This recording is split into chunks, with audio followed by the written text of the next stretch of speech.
వరి నాట్లు వేసి 20 రోజులు అవుతుంది, అయినా మొక్కల్లో ఎదుగుదల లేదు, ఇంకా ఆకులు కూడా పసుపుబారుతున్నాయి అని చాలా మంది రైతులు అడుగుతున్నారు. ఒకవేళ మీ వరి పంట గిడసబారిపోయినా, ఆకుల మీద తుప్పు రంగు మచ్చలు కనిపించినా, లేదా ప్రతి 3వ ఆకు పసుపు బారిపోయినా ఈ లక్షణాలను జింకు లోపంగా గుర్తించాలి.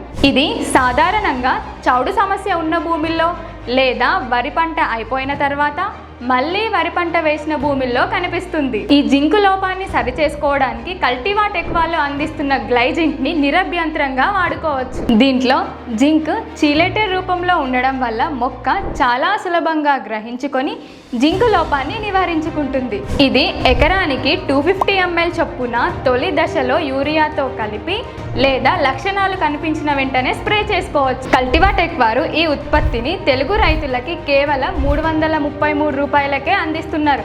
ఈ ప్రోడక్ట్ ఇప్పుడు మార్కెట్లో కూడా అందుబాటులో ఉంది. ఈ ప్రోడక్ట్ మీ పొలానికి కావాలంటే పైన కనిపిస్తున్న నంబర్కి కాల్ చేయండి లేదా క్రింద కనిపిస్తున్న బుక్ నౌ బటన్ పైన క్లిక్ చేయండి.